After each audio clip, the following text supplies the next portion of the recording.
I've been a raw feeder for a little over 6 years now, and it's truly changed my life. Every day, my pets come running up and sit at my feet in excitement as I prepare their raw meals. And as I watch them enjoy the many recipes I create, I think about how happy I am to be able to provide food that truly nourishes their bodies. Feeding a variety of different foods has always been one of my favorite parts about feeding raw. A few years ago when I lived in Virginia, I had a ton of places that I could get meats from. Local farms, international markets, butchers, local hunters, you name it. I had a ton of different animal parts at my fingertips, many of which were given to me for free. And because of this, shopping for my pets' raw meals started to become kind of addictive. But little did I know, this growing obsession was going to become a big problem for me. And that obsession really grew once I met this one particular farmer. My town's local farmers market was every Saturday morning. There were tons of vendors selling all sorts of different things, from produce to beeswax candles. And without fail, every Saturday, I would be there. There were a few farmers that were selling meat, but the one that I was after was all the way down at the very end of the long stretch of tents. And she had my humongous stash of animal parts waiting for me. Rabbit feet, rabbit lungs, rabbit kidney, pork tongue, beef heart, beef liver, turkey trachea, turkey heart, chicken spleen. The list kept on going. And I took it all, ignoring the fact that I had many of these parts still in my freezer from last prep. When I got home, I shoved everything into my freezer, which was already filled to the brim, by the way, and I awaited next week's prep. But when next week came, I suddenly didn't feel that same excitement that I felt when bringing all of these meats home. Instead, I felt overwhelmed.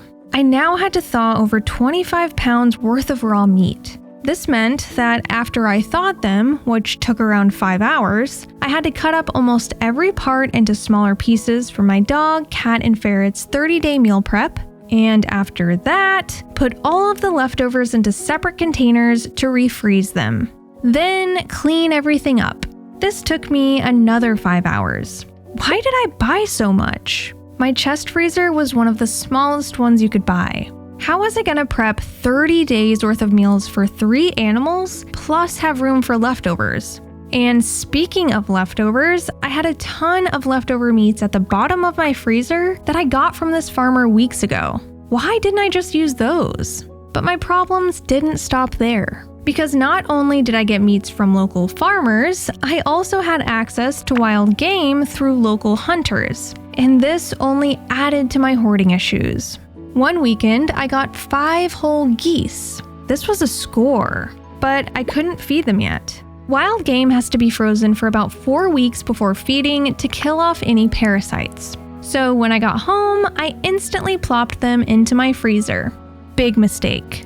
Instead of being in my freezer for only 4 weeks, I left them in there for 4 months. That high I had when picking them up had since died down, but I knew I had to thaw these geese at some point, or else I'd never end up feeding them. The process of waiting for them to thaw, then plucking them, gutting them, and cutting them up felt like forever. I was exhausted. I was burnt out. But this was nothing compared to the burnout I felt during each meal prep. Since I always bought so much raw food, I really tried to prep out at least 30 days worth of meals for my dog, cat, and ferret. And even though I only had to do this once a month, the prep itself took me all day. Thawing 30 days worth of raw meat for 3 animals meant I had to haul all of that frozen meat to my bathtub, because I simply didn't have anywhere else to thaw it. And after that 30-day prep was finally done, my hands were all pruny from being soaked in myoglobin all day. I began to loathe when I saw that empty space in the freezer where I once had 30 days of prepped meals. What was happening to me? I used to love prepping meals for my animals. But what once felt so exciting suddenly felt daunting. I finally understood what owners meant by feeling burnt out, but I caught myself. I knew that if I gave into this feeling, it could sabotage the way I fed my pets.